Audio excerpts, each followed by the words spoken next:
அப்போஸ்தலனாகிய பவுல் ரோமாபுரியாருக்கு எழுதின நிருபம் 1 அதிகாரம். இயேசு கிறிஸ்துவின் ஊழியக்காரனும் அப்போஸ்தலனாகும்படி அழைக்கப்பட்டவனும் தேவனுடைய சுவிசேஷத்திற்காக பிரித்தெடுக்கப்பட்டவனுமாகிய பவுல் ரோமாபுரியில் உள்ள தேவப்பிரியரும் பரிசுத்தவான்களாகும்படி அழைக்கப்பட்டவர்களுமாகிய அனைவருக்கும் எழுதுகிறதாவது: நம்முடைய பிதாவாகிய தேவனாலும் கர்த்தராகிய இயேசு கிறிஸ்துவினாலும் உங்களுக்கு கிருபையும் சமாதானமும் உண்டாவதாக.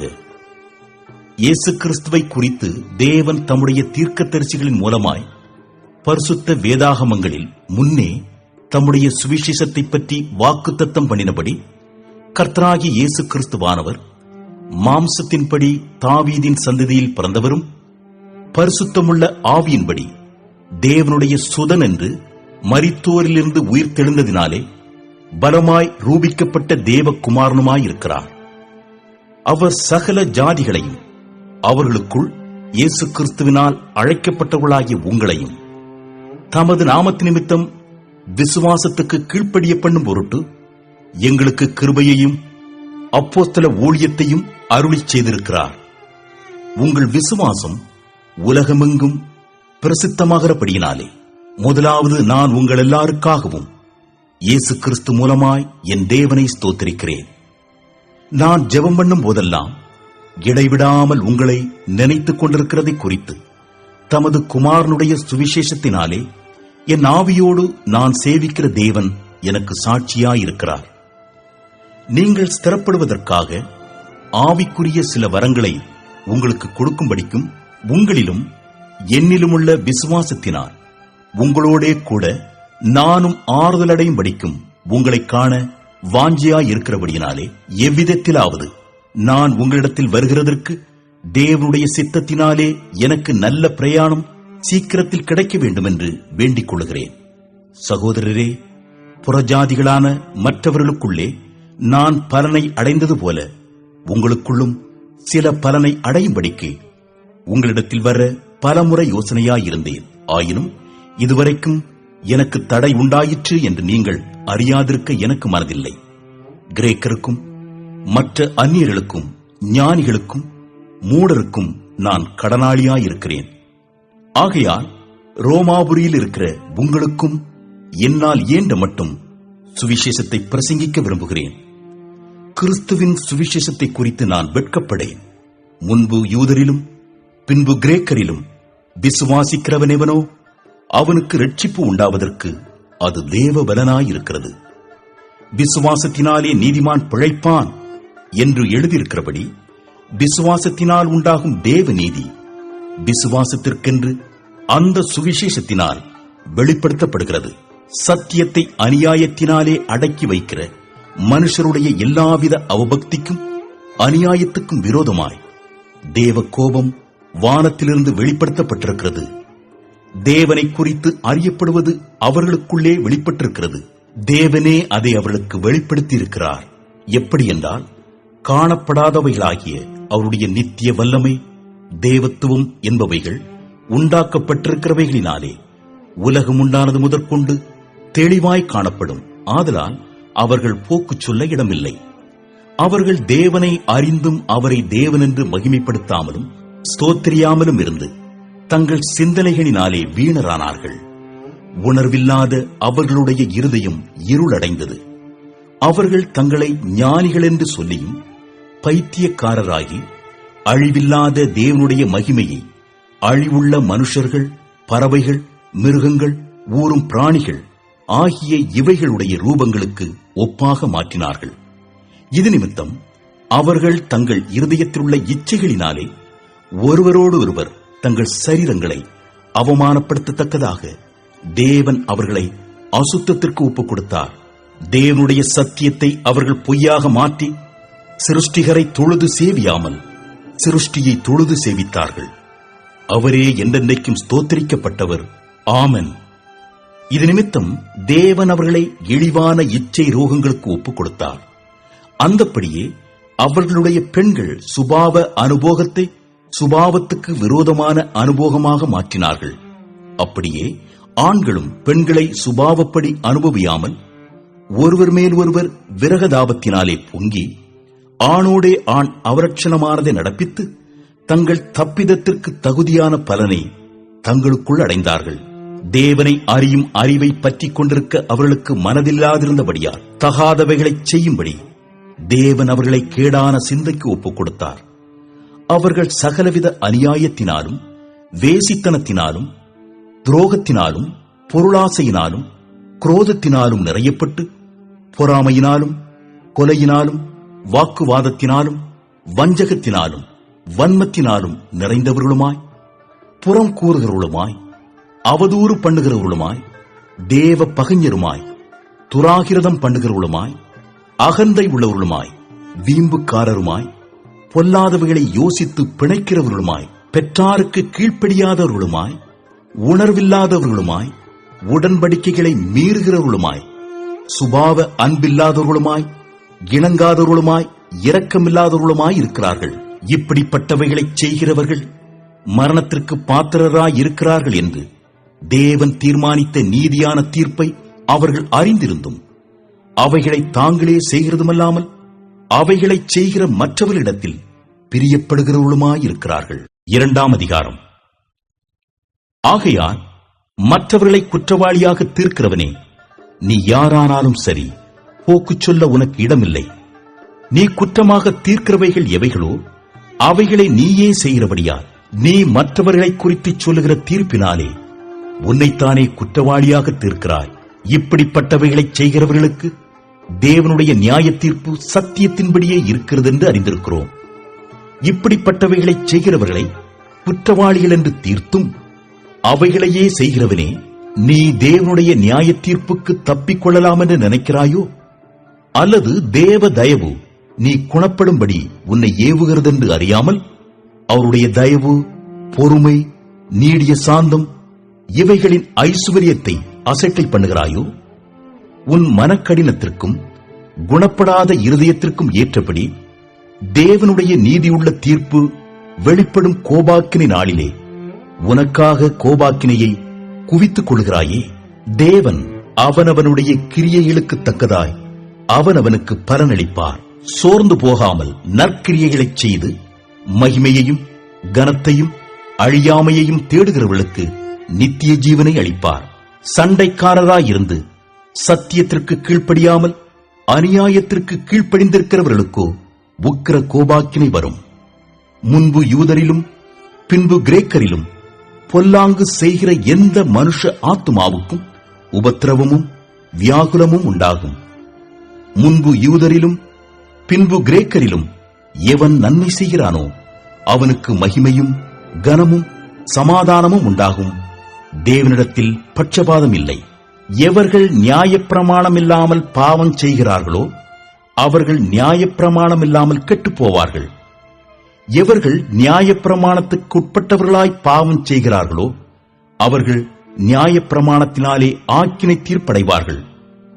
நியாயப்பிரமாணத்தை கேட்கிறவர்கள் தேவனுக்கு முன்பாக நீதிமான்கள் அல்ல, நியாயப்பிரமாணத்தின்படி செய்கிறவர்களே நீதிமான்களாக்கப்படுவார்கள்.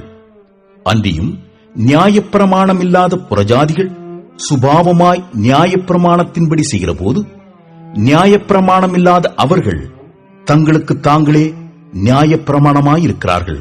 அவர்களுடைய மனச்சாட்சியும் கூட சாட்சியிடுகிறதினாலும் குற்றமுண்டு குற்றமில்லை என்று அவர்களுடைய சிந்தனைகள் ஒன்றையொன்று தீர்க்கிறதினாலும் நியாயப்பிரமாணத்திற்கேற்ற கிரியை தங்கள் இருதயங்களில் எழுதியிருக்கிறது என்று காண்பிக்கிறார்கள். என் சுவிசேஷத்தின்படியே தேவன் இயேசு கிறிஸ்துவை கொண்டு மனுஷருடைய அந்தரங்கங்களை குறித்து நியாய தீர்ப்பு கொடுக்கும் நாளிலே இது விளங்கும். நீ யூதன் என்று பெயர் பெற்று நியாயப்பிரமாணத்தின் மேல் பற்றுதலாயிருந்து தேவனை குறித்து மேன்மை பாராட்டி நியாயப்பிரமாணத்தினால் உபதேசிக்கப்பட்டவனாய் அவருடைய சித்தத்தை அறிந்து நன்மை தீமை இன்னதென்று வகையறுக்கிறாயே. நீ உன்னை குருடருக்கு வழிகாட்டியாகவும் அந்தகாரத்தில் உள்ளவர்களுக்கு வெளிச்சமாகவும் பேதைகளுக்கு போதகனாகவும் குழந்தைகளுக்கு உபாத்தியாயனாகவும் நியாயப்பிரமாணத்தின் அறிவையும் சத்தியத்தையும் காட்டிய சட்டமுடையவனாகவும் எண்ணுகிறாயே. இப்படி இருக்க மற்றவனுக்கு போதிக்கிற நீ உனக்குத்தானே போதியாமல் இருக்கலாமா? களவு செய்யக்கூடாதென்று பிரசங்கிக்கிற நீ களவு செய்யலாமா? விபசாரம் செய்யக்கூடாதென்று சொல்லுகிற நீ விபசாரம் செய்யலாமா? விக்கிரகங்களை அருவருக்கிற நீ கோவில்களை கொள்ளையிடலாமா? நியாயப்பிரமாணத்தை குறித்து மேன்மை பாராட்டுகிற நீ நியாயப்பிரமாணத்தை மீறி நடந்து தேவனை கனவீனம் பண்ணலாமா? எழுதியிருக்கிறபடி தேவனுடைய நாமம் புறஜாதிகளுக்குள்ளே உங்கள் மூலமாய் தூஷிக்கப்படுகிறதே. நீ நியாயப்பிரமாணத்தை கைக்கொண்டு நடந்தால் விருத்த சேதனம் பிரயோஜனம் உள்ளதுதான். நீ நியாயப்பிரமாணத்தை மீறி நடந்தால் உன் விருத்த சேதனம் இல்லாமை ஆயிற்றே. மேலும் விருத்த சேதனம் இல்லாதவன் நியாயப்பிரமாணத்துக்கேற்ற நீதிகளை கைக்கொண்டால் அவனுடைய விருத்த சேதனம் இல்லாமை விருத்த சேதனம் என்றெண்ணப்படும் அல்லவா? சுபாவத்தின்படி விருத்த சேதனம் இல்லாதவனாயிருந்தும் நியாயப்பிரமாணத்தை நிறைவேற்றுகிறவனாயிருந்தால் அவன் வேத எழுத்தும் விருத்த சேதனமும் உள்ளவனாயிருந்தும் நியாயப்பிரமாணத்தை மீறுகிற உன்னை குற்றப்படுத்துவான் அல்லவா? ஆதலால் புறம்பாக யூதனானவன் யூதன் அல்ல, புறம்பாக மாம்சத்தில் செய்யப்படும் விருத்த சேதனம் அல்ல. உள்ளத்திலே யூதனானவனே யூதன், எழுத்தின்படி உண்டாகாமல் ஆவியின்படி இருதயத்தில் உண்டாகும் விருத்த சேதனமே விருத்த சேதனம். இப்படிப்பட்டவனுக்குரிய புகழ்ச்சி மனுஷராலே அல்ல, தேவனாலே உண்டாயிருக்கிறது. 3ஆம் அதிகாரம். இப்படியானால் யூதனுடைய மேன்மை என்ன? விருத்த சேதனத்தினாலே பிரயோஜனம் என்ன? அது எவ்விதத்திலும் மிகுதியாயிருக்கிறது. தேவனுடைய வாக்கியங்கள் அவர்களிடத்தில் ஒப்புவிக்கப்பட்டது விசேஷித்த மேன்மையாமே. சிலர் விசுவாசியாமற் போனாலும் என்ன? அவர்களுடைய அவிசுவாசம் தேவனுடைய உண்மையை அவமாக்குமோ? அப்படியாக்க மாட்டாது. நீர் உம்முடைய வசனங்களில் நீதிபரராய் விளங்கவும் உம்முடைய நியாயம் விசாரிக்கப்படும் போது வெற்றியடையவும் இப்படியாயிற்று என்று எழுதியிருக்கிறபடி தேவனே சத்தியபரர் என்றும் எந்த மனுஷனும் பொய்யன் என்றும் சொல்வோமாக. நான் மனுஷர் பேசுகிற பிரகாரமாய் பேசுகிறேன். நம்முடைய அநீதி தேவனுடைய நீதியை விளங்கப் பண்ணினால் என்ன சொல்லுவோம்? கோபாக்கினையை செலுத்துகிற தேவன் அநீதராயிருக்கிறார் என்று சொல்லலாமா? அப்படி சொல்லக்கூடாது. சொல்லக்கூடுமானால் தேவன் உலகத்தை நியாயம் தீர்ப்பதெப்படி? அன்றியும் என் பொய்யினாலே தேவனுடைய சத்தியம் அவருக்கு மகிமையுண்டாக விளங்கினதுண்டானால் இனி நான் பாவி என்று தீர்க்கப்படுவானே? நன்மை வரும்படிக்கு தீமை செய்வோமாக என்றும் சொல்லலாம் அல்லவா? நாங்கள் அப்படி போதிக்கிறவர்கள் என்றும் சிலர் எங்களை தூஷித்துச் சொல்லுகிறார்களே. அப்படி போதிக்கிறவர்கள் மேல் வரும் ஆக்கினை நீதியாயிருக்கும். ஆனாலும் என்ன, அவர்களை பார்க்கிலும் நாங்கள் விசேஷித்தவர்களா? எவ்வளவேனும் விசேஷித்தவர்கள் அல்ல. யூதர் கிரேக்கர் யாவரும் பாவத்திற்குட்பட்டவர்கள் என்பதை முன்பு திருஷ்டாந்தப்படுத்தினோமே. அந்தப்படியே நீதிமான் ஒருவனாகிலும் இல்லை, உணர்வுள்ளவன் இல்லை, தேவனை தேடுகிறவன் இல்லை. எல்லாரும் வழி தப்பி ஏகமாய் கெட்டுப்போனார்கள். நன்மை செய்கிறவன் இல்லை, ஒருவனாகிலும் இல்லை. அவர்கள் தொண்டை திறக்கப்பட்ட பிரேதக்குழி, தங்கள் நாவுகளால் வஞ்சனை செய்கிறார்கள். அவர்களுடைய உதடுகளின் கீழே பாம்பின் விஷம் இருக்கிறது. அவர்கள் வாய் சபிப்பினாலும் கசப்பினாலும் நிறைந்திருக்கிறது. அவர்கள் கால்கள் இரத்தம் சிந்துகிறதற்கு தீவிரிக்கிறது. நாசமும் நிர்பந்தமும் அவர்கள் வழிகளில் இருக்கிறது. சமாதான வழியை அவர்கள் அறியாதிருக்கிறார்கள். அவர்கள் கண்களுக்கு முன்பாக தெய்வ பயம் இல்லை என்று எழுதியிருக்கிறதே. மேலும் வாய்கள் யாவும் அடைக்கப்படும்படிக்கும் உலகத்தார் யாவரும் தேவனுடைய ஆக்கினை தீர்ப்புக்கு ஏதுவானவர்களாகும்படிக்கும் நியாயப்பிரமாணம் சொல்லுகிறதெல்லாம் நியாயப்பிரமாணத்துக்கு உட்பட்டிருக்கிறவர்களுக்கே சொல்லுகிறது என்று அறிந்திருக்கிறோம்.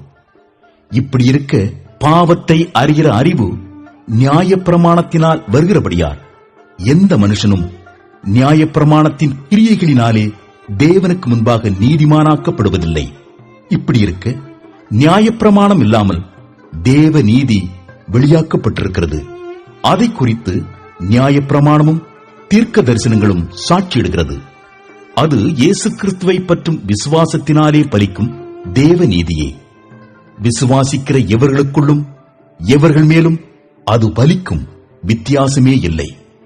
எல்லாரும் பாவம் செய்து தேவ மகிமையற்றவர்களாகி இலவசமாய் அவருடைய கிருபையினாலே கிறிஸ்து இயேசுவில் உள்ள மீட்பை கொண்டு நீதிமான்களாக்கப்படுகிறார்கள்.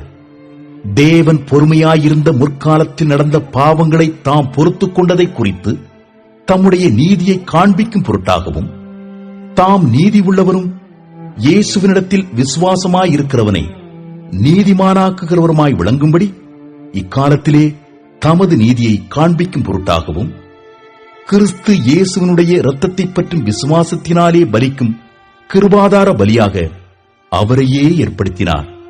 இப்படி இருக்க மேன்மை பாராட்டல் எங்கே? அது நீக்கப்பட்டதே. எந்த பிரமாணத்தினாலே? கிரியா பிரமாணத்தினாலேயா? அல்ல, விசுவாச பிரமாணத்தினாலேயே. ஆதலால் மனுஷன் நியாய பிரமாணத்தின் கிரியைகள் இல்லாமல் விசுவாசத்தினாலேயே நீதிமானாக்கப்படுகிறான் என்று தீர்க்கிறோம். தேவன் யூதருக்கு மாத்திரமா தேவன்? புறஜாதிகளுக்கும் தேவன் அல்லவா? ஆம், புறஜாதிகளுக்கும் அவர் தேவன்தான். விருத்த சேதனம் உள்ளவர்களை விசுவாசத்தினாலும் விருத்த சேதனம் இல்லாதவர்களை விசுவாசத்தின் மூலமாயும் நீதிமான்களாக்குகிற தேவன் ஒருவரே. அப்படியானால் விசுவாசத்தினாலே நியாயப்பிரமாணத்தை அவமாக்குகிறோமா? அப்படியல்ல, நியாயப்பிரமாணத்தை நிலைநிறுத்துகிறோமே. 4ஆம் அதிகாரம். அப்படியானால் நம்முடைய தகப்பனாகிய ஆபிரகாம் மாம்சத்தின்படி என்னத்தை கண்டடைந்தான் என்று சொல்லுவோம்? ஆபிரகாம் கிரியைகளினாலே நீதிமானாக்கப்பட்டானாகில் மேன்மை பாராட்ட அவனுக்கு ஏது உண்டு? ஆகிலும் தேவனுக்கு முன்பாக மேன்மை பாராட்ட ஏதுவில்லை. வேத வாக்கியம் என்ன சொல்லுகிறது? ஆபிரகாம் தேவனை விசுவாசித்தான், அது அவனுக்கு நீதியாக எண்ணப்பட்டது என்று சொல்லுகிறது. கிரியை செய்கிறவனுக்கு வருகிற கூலி கிருபை என்றெண்ணப்படாமல் கடன் என்று எண்ணப்படும். ஒருவன் கிரியை செய்யாமல் பாவியை நீதிமானாக்குகிறவரிடத்தில் விசுவாசம் வைக்கிறவனாயிருந்தால் அவனுடைய விசுவாசமே அவனுக்கு நீதியாக எண்ணப்படும். அந்தப்படி கிரியைகள் இல்லாமல் தேவனாலே நீதிமான் என்றெண்ணப்படுகிற மனுஷருடைய பாக்கியத்தை காண்பிக்கும் பொருட்டு எவர்களுடைய அக்கிரமங்கள் மன்னிக்கப்பட்டதோ, எவர்களுடைய பாவங்கள் மூடப்பட்டதோ அவர்கள் பாக்கியவான்கள். எவனுடைய பாவத்தை கர்த்தர் எண்ணாதிருக்கிறாரோ அவன் பாக்கியவான் என்று தாவீது சொல்லியிருக்கிறான். இந்த பாக்கியம் விருத்த சேதனம் உள்ளவனுக்கு மாத்திரம் வருமோ, விருத்த சேதனம் இல்லாதவனுக்கும் வருமோ? ஆபிரகாமுக்கு விசுவாசம் நீதியாக எண்ணப்பட்டது என்று சொல்லுகிறோமே, அது எப்பொழுது அவனுக்கு அப்படி எண்ணப்பட்டது? அவன் விருத்த சேதனம் உள்ளவனாயிருந்த போதோ, விருத்த சேதனம் இல்லாதவனாயிருந்த போதோ? விருத்த சேதனம் உள்ளவனாயிருந்த போதல்ல, விருத்த சேதனம் இல்லாதவனாயிருந்த போதே. மேலும் விருத்த சேதனம் இல்லாத காலத்தில் அவன் விசுவாசத்தினாலே அடைந்த நீதிக்கு முத்திரையாக விருத்த சேதனமாகிய அடையாளத்தை பெற்றான். விருத்த சேதனம் இல்லாதவர்களாய் விசுவாசிக்கிற யாவருக்கும் நீதி எண்ணப்படும் பொருட்டாக அவர்களுக்கு அவன் தகப்பனாயிருக்கும்படிக்கும் விருத்த சேதனத்தை பெற்றவர்களாய் மாத்திரமல்ல, நம்முடைய தகப்பனாகிய ஆபிரகாம் விருத்த சேதனமில்லாத காலத்தில் அடைந்த விசுவாசமாகிய அடிச்சுவடுகளில் நடக்கிறவளுமாயிருக்கிறவளுக்கு தகப்பனாயிருக்கும்படிக்கும் அந்த அடையாளத்தை பெற்றான். அன்றியும் உலகத்தை சுதந்தரிப்பான் என்கிற வாக்குத்தத்தம் ஆபிரகாமுக்காவது அவன் சந்ததிக்காவது நியாயப்பிரமாணத்தினால் கிடையாமல் விசுவாசத்தினால் வருகிற நீதியினால் கிடைத்தது. நியாயப்பிரமாணத்தை சார்ந்தவர்கள் சுதந்திரவாளிகளானால் விசுவாசம் வீணாய்ப்போம், வாக்குத்தத்தமும் அவமாகும். மேலும் நியாயப்பிரமாணம் கோபாக்கினையை உண்டாக்குகிறது. நியாயப்பிரமாணம் இல்லாவிட்டால் மீறுதலும் இல்லை. ஆதலால் சுதந்திரமானது கிருபையினால் உண்டாகிறதாயிருக்கும்படிக்கு அது விசுவாசத்தினாலே வருகிறது. நியாயப்பிரமாணத்தை சார்ந்தவர்களாகிய சந்ததியாருக்கு மாத்திரமல்ல, நம் எல்லாருக்கும் தகப்பனாகிய ஆபிரகாமுடைய விசுவாசத்தை சார்ந்தவர்களான எல்லா சந்ததியாருக்கும் அந்த வாக்குத்தத்தம் நிச்சயமாயிருக்கும்படிக்கு அப்படி வருகிறது. அநேக ஜாதிகளுக்கு உன்னை தகப்பனாக ஏற்படுத்தினேன் என்று எழுதியிருக்கிறபடி அவன் தான் விசுவாசித்தவருமாய் மரித்தோரை உயிர்ப்பித்து இல்லாதவைகளை இருக்கிறவைகளைப் போல் அழைக்கிறவருமாயிருக்கிற தேவனுக்கு முன்பாக நம்மெல்லாருக்கும் தகப்பனானான். உன் சந்ததி இவ்வளவாயிருக்கும் என்று சொல்லப்பட்டபடியே தான் அநேக ஜாதிகளுக்கு தகப்பனாவதை நம்புகிறதற்கு ஏதுவில்லாதிருந்தும் அதை நம்பிக்கையோடே விசுவாசித்தான். அவன் விசுவாசத்திலே பலவீனமாயிருக்கவில்லை. அவன் ஏறக்குறைய 100 வயது உள்ளவனாயிருக்கும் போது தன் சரீரம் செத்துப்போனதையும் சாராளுடைய கற்பம் செத்துப்போனதையும் எண்ணாதிருந்தான். தேவனுடைய வாக்குத்தத்தத்தை குறித்து அவன் அவிசுவாசமாய் சந்தேகப்படாமல் தேவன் வாக்குத்தத்தம் பண்ணினதை நிறைவேற்ற வல்லவராயிருக்கிறார் என்று முழு நிச்சயமாய் நம்பி தேவனை மகிமைப்படுத்தி விசுவாசத்தில் வல்லவனானான். ஆகையால் அது அவனுக்கு நீதியாக எண்ணப்பட்டது. அது அவனுக்கு நீதியாக எண்ணப்பட்டது என்பது அவனுக்காக மாத்திரமல்ல, நமக்காகவும் எழுதப்பட்டிருக்கிறது. நம்முடைய கர்த்தராகிய இயேசுவை மரித்தோரிலிருந்து எழுப்பினவரை விசுவாசிக்கிற நமக்கும் அப்படியே எண்ணப்படும். அவர் நம்முடைய பாவங்களுக்காக ஒப்புக் கொடுக்கப்பட்டும் நாம் நீதிமான்களாக்கப்படுவதற்காக எழுப்பப்பட்டும் இருக்கிறார். 5ஆம் அதிகாரம்.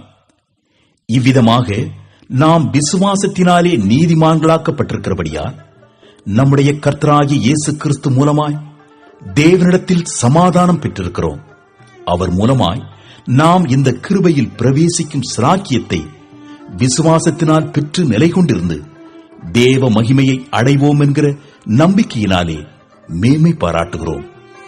அது மாத்திரமல்ல, உபத்திரவம் பொறுமையையும், பொறுமை பரீட்சையையும், பரீட்சை நம்பிக்கையையும் உண்டாக்குகிறது என்று நாங்கள் அறிந்து உபத்திரவங்களிலேயும் மேன்மை பாராட்டுகிறோம்.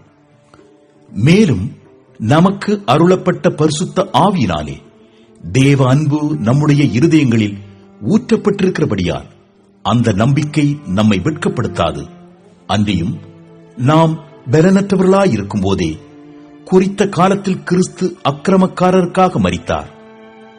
நீதிமானுக்காக ஒருவன் மரிக்கிறது அரிது, நல்லவனுக்காக ஒருவேளை ஒருவன் மரிக்க துணிவான். நாம் பாவிகளாயிருக்கையில் கிறிஸ்து நமக்காக மரித்ததினாலே தேவன் நம்மேல் வைத்த தமது அன்பை விளங்க பண்ணுகிறார். இப்படி நாம் அவருடைய இரத்தத்தினாலே நீதிமான்களாக்கப்பட்டிருக்க கோபாக்கினைக்கு நீங்களாக அவராலே நாம் ரட்சிக்கப்படுவது அதிக நிச்சயமாமே. நாம் தேவனுக்கு சத்துருக்களாயிருக்கையில் அவருடைய குமாரனின் மரணத்தினாலே அவருடனே ஒப்புரவாக்கப்பட்டோமானால், ஒப்புரவாக்கப்பட்ட பின் நாம் அவருடைய ஜீவனாலே ரட்சிக்கப்படுவது அதிக நிச்சயமாமே. அதுவுமல்லாமல் இப்பொழுது ஒப்புரவாகுதலை நமக்கு கிடைக்க பண்ணின நம்முடைய கர்த்தராகிய இயேசு கிறிஸ்து மூலமாய் நாம் தேவனை பற்றியும் மேன்மை பாராட்டுகிறோம். இப்படியாக ஒரே மனுஷனாலே பாவமும் பாவத்தினாலே மரணமும் உலகத்திலே பிரவேசித்தது போலவும் எல்லா மனுஷரும் பாவம் செய்தபடியால் மரணம் எல்லாருக்கும் வந்தது போலவும் இதுவும் ஆயிற்று. நியாயப்பிரமாணம் கொடுக்கப்படுவதற்கு முன்னும் பாவம் உலகத்தில் இருந்தது. நியாயப்பிரமாணம் இல்லாதிருந்தால் பாவம் எண்ணப்பட மாட்டாது. அப்படியிருந்தும் மரணமானது ஆதாம் முதல் மோசே வரைக்கும் ஆதாமின் மீறுதலுக்கொப்பாய் பாவம் செய்யாதவர்களையும் ஆண்டு கொண்டது. அந்த ஆதாம் பின்பு வந்தவருக்கு முன்னடையாளமானவன். ஆனாலும் மீறுதலின் பலன் கிருபை வரத்தின் பலனுக்கு ஒப்பானதல்ல. எப்படியெனில், ஒருவனுடைய மீறுதலினாலே அநேகர் மரித்திருக்க, தேவனுடைய கிருபையும் இயேசு கிறிஸ்து என்னும் ஒரே மனுஷனுடைய கிருபையினாலே வரும் ஈவும் அநேகர் மேல் அதிகமாய் பெருகியிருக்கிறது. மேலும் ஒருவன் பாவம் செய்ததினால் உண்டான தீர்ப்பு தேவன் அருளும் ஈவுக்கு ஒப்பானதல்ல. அந்த தீர்ப்பு ஒரே குற்றத்து நிமித்தம் ஆக்கினைக்கு ஏதுவாயிருந்தது. கிருபை வரமோ அநேக குற்றங்களை நீக்கி நீதி விளங்கும் தீர்ப்புக்கு ஏதுவாயிருக்கிறது. அல்லாமலும் ஒருவனுடைய மீறுதலினாலே அந்த ஒருவன் மூலமாய் மரணம் ஆண்டு கொண்டிருக்க, கிருபையின் பரிபூரணத்தையும் நீதியாகிய ஈவின் பரிபூரணத்தையும் பெறுகிறவர்கள் இயேசு கிறிஸ்து என்னும் ஒருவராலே ஜீவனை அடைந்து ஆளுவார்கள் என்பது அதிக நிச்சயமாமே. ஆகையால் ஒரே மீறுதலினாலே எல்லா மனுஷருக்கும் ஆக்கினைக்கு ஏதுவான தீர்ப்பு உண்டானது போல, ஒரே நீதியினாலே எல்லா மனுஷருக்கும் ஜீவனை அளிக்கும் நீதிக்கு ஏதுவான தீர்ப்பு உண்டாயிற்று. அன்றியும் ஒரே மனுஷனுடைய கீழ்ப்படியாமையினாலே அநேகர் பாவிகளாக்கப்பட்டது போல, ஒருவருடைய கீழ்ப்படிதலினாலே அநேகர் நீதிமான்களாக்கப்படுவார்கள். மேலும் மீறுதல் பெருகும்படிக்கு நியாயப்பிரமாணம் வந்தது. அப்படி இருந்தும் பாவம் பெருகின இடத்தில் கிருபை அதிகமாய் பெருகிற்று. ஆதலால் பாவம் மரணத்துக்கு ஏதுவாக ஆண்டு கொண்டது போல கிருபையானது நம்முடைய கர்த்தராகிய இயேசு கிறிஸ்துவின் மூலமாய் நீதியினாலே நித்திய ஜீவனுக்கு ஏதுவாக ஆண்டு கொண்டது. 6ஆம் அதிகாரம். ஆகையால் என்ன சொல்லுவோம்? கிருபை பெருகும்படிக்கு பாவத்திலே நிலைநிற்கலாம் என்று சொல்லுவோமா? கூடாதே. பாவத்துக்கு மரித்த நாம் இனி அதிலே எப்படி பிழைப்போம்? கிறிஸ்து இயேசுவுக்குள்ளாக ஞானஸ்நானம் பெற்ற நாம் அனைவரும் அவருடைய மரணத்துக்குள்ளாக ஞானஸ்நானம் பெற்றதை அறியாமல் இருக்கிறீர்களா? மேலும் பிதாவின் மகிமையினாலே கிறிஸ்து மரித்தோரிலிருந்து எழுப்பப்பட்டது போல நாமும் புதிதான ஜீவன் உள்ளவர்களாய் நடந்து கொள்ளும்படிக்கு அவருடைய மரணத்திற்குள்ளாக்கும் ஞான ஸ்நானத்தினாலே கிறிஸ்துவுடனே கூட அடக்கம் பண்ணப்பட்டோம். ஆதலால் அவருடைய மரணத்தின் சாயலில் நாம் இணைக்கப்பட்டவர்களானால் அவர் உயிர்த்தெழுதலின் சாயலிலும் இணைக்கப்பட்டிருப்போம். நாம் இனி பாவத்துக்கு ஊழியம் செய்யாதபடிக்கு பாவ சரீரம் ஒழிந்து போகும் பொருட்டாக நம்முடைய பழைய மனுஷன் அவரோடே கூட சிலுவையில் அறையப்பட்டதென்று அறிந்திருக்கிறோம். மரித்தவன் பாவத்துக்கு நீங்கி விடுதலையாக்கப்பட்டிருக்கிறானே. ஆகையால் கிறிஸ்துவுடனே கூட நாம் மரித்தோமானால் அவருடனே கூட பிழைத்தும் இருப்போம் என்று நம்புகிறோம். மரித்தோரிலிருந்து எழுந்த கிறிஸ்து இனி மரிப்பதில்லை என்று அறிந்திருக்கிறோம். மரணம் இனி அவரை ஆண்டு கொள்வதில்லை. அவர் மரித்தது பாவத்திற்கென்று ஒரே தரம் மரித்தார். அவர் பிழைத்திருக்கிறது தேவனுக்கென்று பிழைத்திருக்கிறார். அப்படியே நீங்களும் உங்களை பாவத்திற்கு மரித்தவர்களாகவும் நம்முடைய கர்த்தராகிய இயேசு கிறிஸ்துவுக்குள் தேவனுக்கென்று பிழைத்திருக்கிறவர்களாகவும் எண்ணிக்கொள்ளுங்கள். ஆகையால் நீங்கள் சரீர இச்சைகளின்படி பாவத்திற்கு கீழ்ப்படியத்தக்கதாக சாவுக்கு ஏதுவான உங்கள் சரீரத்தில் பாவம் ஆளாதிருப்பதாக நீங்கள் உங்கள் அவயவங்களை அநீதியின் ஆயுதங்களாக பாவத்திற்கு ஒப்புக்கொடாமல் உங்களை மரித்தோரிலிருந்து பிழைத்திருக்கிறவர்களாக தேவனுக்கு ஒப்புக் கொடுத்து உங்கள் அவயவங்களை நீதிக்குரிய ஆயுதங்களாக தேவனுக்கு ஒப்புக் கொடுங்கள். நீங்கள் நியாயப்பிரமாணத்திற்கு கீழ்ப்பட்டிராமல் கிருபைக்கு கீழ்ப்பட்டிருக்கிறபடியால் பாவம் உங்களை மேற்கொள்ள மாட்டாது. இதனால் என்ன? நாம் நியாயப்பிரமாணத்திற்கு கீழ்ப்பட்டிராமல் கிருபைக்கு கீழ்ப்பட்டிருக்கிறபடியால் பாவம் செய்யலாமா? கூடாதே. மரணத்துக்கு ஏதுவான பாவத்துக்கானாலும் நீதிக்கு ஏதுவான கீழ்ப்படிதலுக்கானாலும் எதற்கு கீழ்ப்படியும்படி உங்களை அடிமைகளாக ஒப்புக் கொடுக்கிறீர்களோ அதற்கே கீழ்ப்படுகிற அடிமைகளாயிருக்கிறீர்கள் என்று அறியீர்களா? முன்னே நீங்கள் பாவத்திற்கு அடிமைகளாயிருந்தும் இப்பொழுது உங்களுக்கு ஒப்புவிக்கப்பட்ட உபதேச சட்டத்திற்கு நீங்கள் மனப்பூர்வமாய் கீழ்ப்படிந்ததினாலே தேவனுக்கு ஸ்தோத்திரம். பாவத்தினின்று நீங்கள் விடுதலையாக்கப்பட்டு நீதிக்கு அடிமைகளானீர்கள். உங்கள் மாம்ச பலவீனத்தின் நிமித்தம் மனுஷர் பேசுகிற பிரகாரமாய் பேசுகிறேன். அக்கிரமத்தை நடப்பிக்கும்படி முன்னே நீங்கள் உங்கள் அவயவங்களை அசுத்தத்திற்கும் அக்கிரமத்திற்கும் அடிமைகளாக ஒப்புக் கொடுத்தது போல இப்பொழுது பரிசுத்தமானதை நடப்பிக்கும்படி உங்கள் அவயவங்களை நீதிக்கு அடிமைகளாக ஒப்புக் கொடுங்கள். பாவத்திற்கு நீங்கள் அடிமைகளாயிருந்த காலத்தில் நீதிக்கு நீங்கினவர்களாயிருந்தீர்கள். இப்பொழுது உங்களுக்கு வெட்கமாக தோன்றுகிற காரியங்களினாலே அக்காலத்தில் உங்களுக்கு என்ன பலன் கிடைத்தது? அவைகளின் முடிவு மரணமே.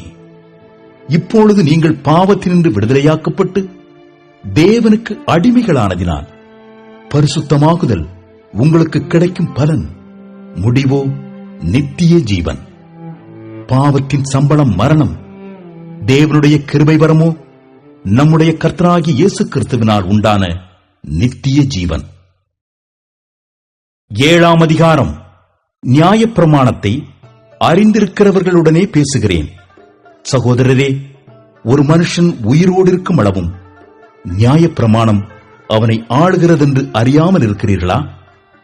அதெப்படி என்றால், புருஷனையுடைய ஸ்திரீ தன் புருஷன் உயிரோடு இருக்கும் அளவும் நியாயப்பிரமாணத்தின்படியே அவனுடைய நிபந்தனைக்கு உட்பட்டிருக்கிறாள். புருஷன் மரித்த பின்பு புருஷனை பற்றிய பிரமாணத்தினின்று விடுதலையாயிருக்கிறாள். ஆகையால் புருஷன் உயிரோடு இருக்கையில் அவள் வேறொரு புருஷனை விவாகம் பண்ணினாள், விபசாரி எண்ணப்படுவாள். புருஷன் மரித்த பின்பு அவள் அந்த பிரமாணத்தினின்று விடுதலையானபடியால் வேறொரு புருஷனை விவாகம் பண்ணினாலும் விபசாரி அல்ல. அப்படி போல என் சகோதரரே, நீங்கள் மரித்தோரிலிருந்து எழுந்த கிறிஸ்து என்னும் வேறொருடையவர்களாகி தேவனுக்கென்று கனி கொடுக்கும்படி கிறிஸ்துவின் சரீரத்தினாலே நியாயப்பிரமாணத்துக்கு மரித்தவர்களானீர்கள்.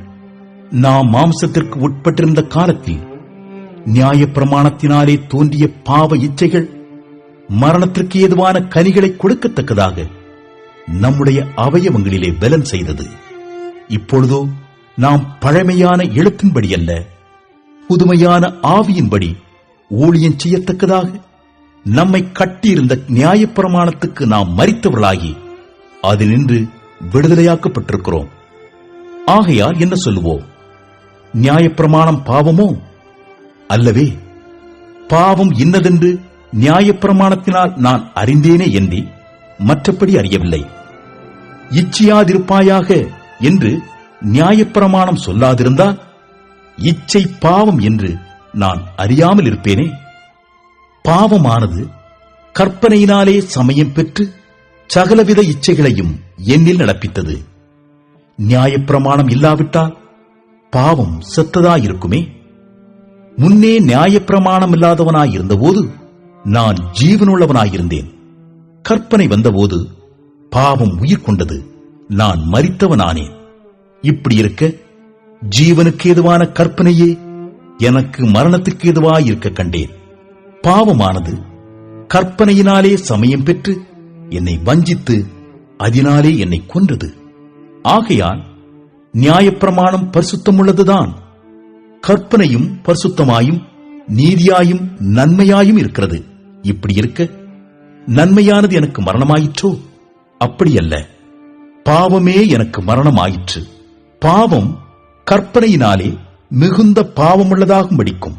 அது நன்மையானதைக் கொண்டு எனக்கு மரணத்தை உண்டாக்கினதினாலே பாவமாகவே விளங்கும்படிக்கும் அப்படியாயிற்று. மேலும் நமக்கு தெரிந்திருக்கிறபடி நியாயப்பிரமாணம் ஆவிக்குரியதாயிருக்கிறது. நானும் பாவத்துக்கு கீழாக விற்கப்பட்டு மாம்சத்துக்குரியவனாயிருக்கிறேன். எப்படியெனில் நான் செய்கிறது எனக்கே சம்மதியில்லை. நான் விரும்புகிறதைச் செய்யாமல் நான் வெறுக்கிறதையே செய்கிறேன். இப்படி நான் விரும்பாததைச் செய்கிறவனாயிருக்க நியாயப்பிரமாணம் நல்லதென்று ஒத்துக்கொள்கிறேனே. ஆதலால் நான் அல்ல, எனக்குள் வாசமாயிருக்கிற பாவமே அப்படி செய்கிறது.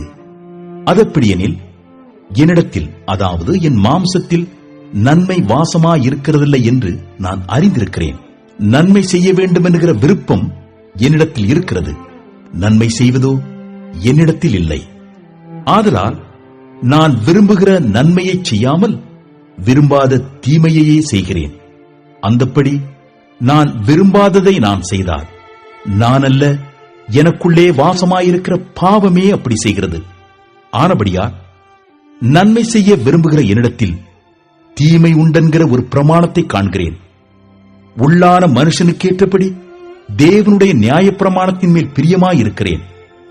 ஆகிலும் என் மனதின் பிரமாணத்துக்கு விரோதமாய் போராடுகிற வேறொரு பிரமாணத்தை என் அவயவங்களில் இருக்க காண்கிறேன்.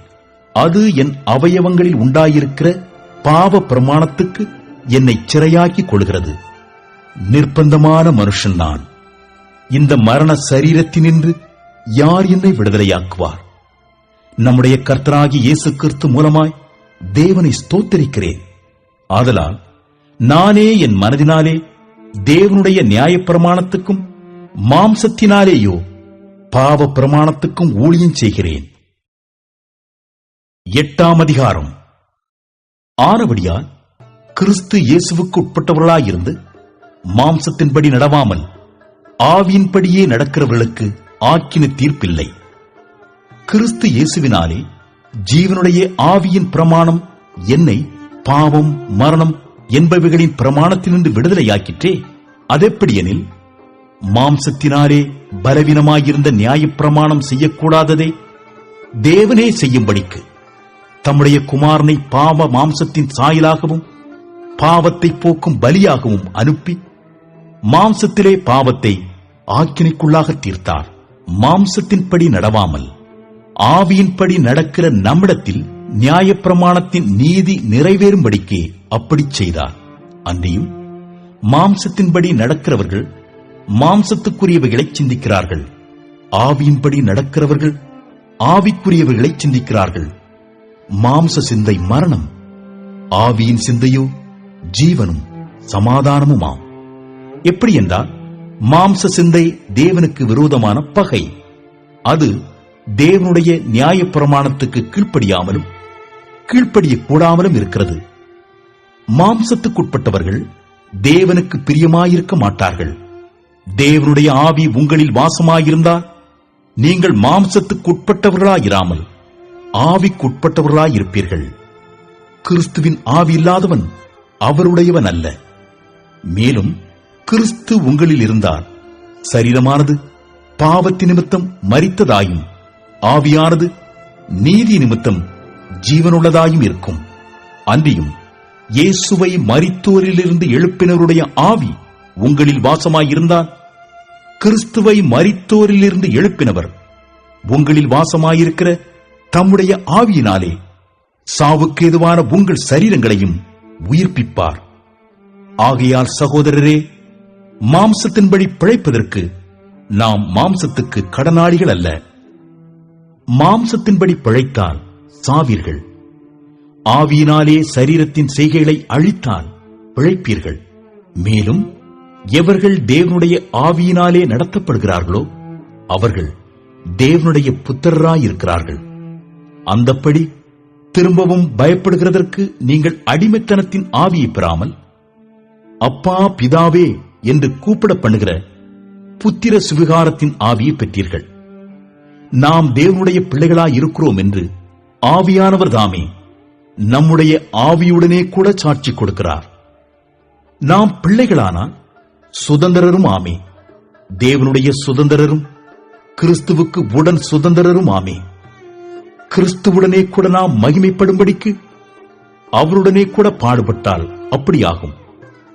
ஆதலால் இக்காலத்து பாடுகள் இனி நம்மிடத்தில் வெளிப்படும் மகிமைக்கு ஒப்பிடத்தக்கவைகள் அல்லவென்று எண்ணுகிறேன்.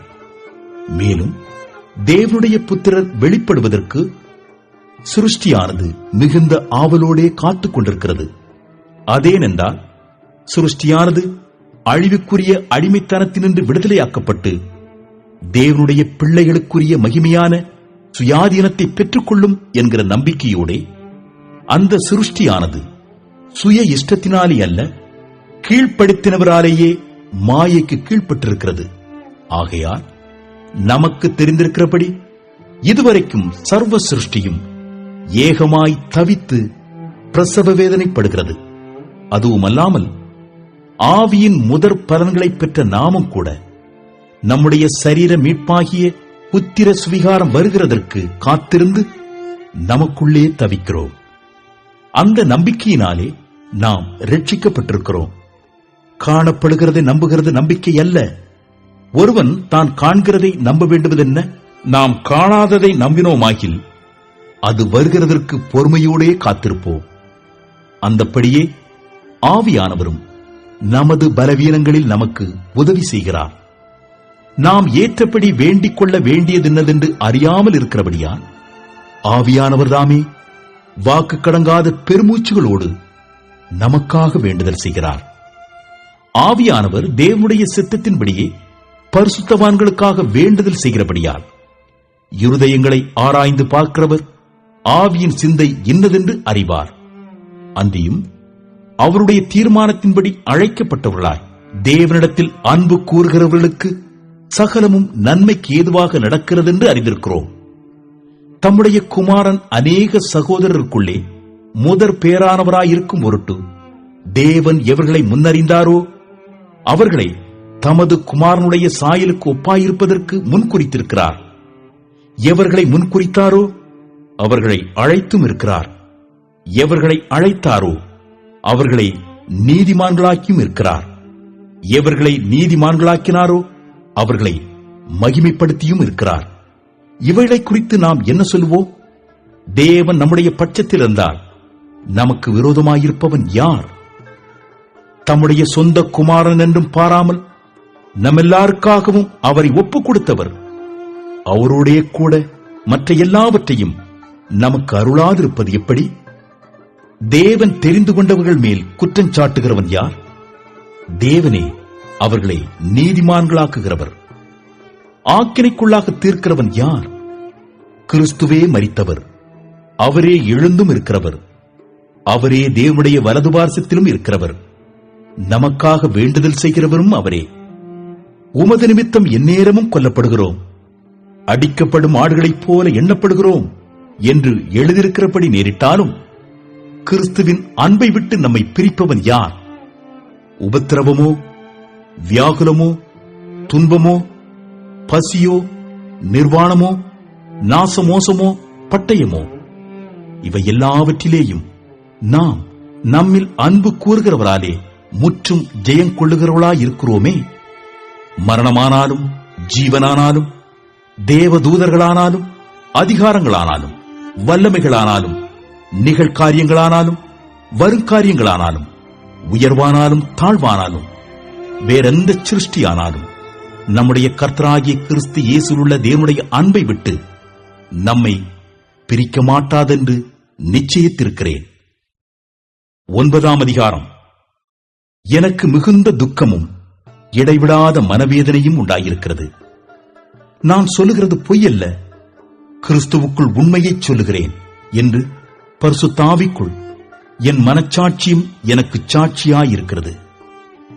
மாம்சத்தின்படி என் இனத்தாராகிய என் சகோதரருக்கு பதிலாக நானே கிறிஸ்துவை விட்டு சபிக்கப்பட்டவனாக வேண்டும் என்று விரும்புவேனே.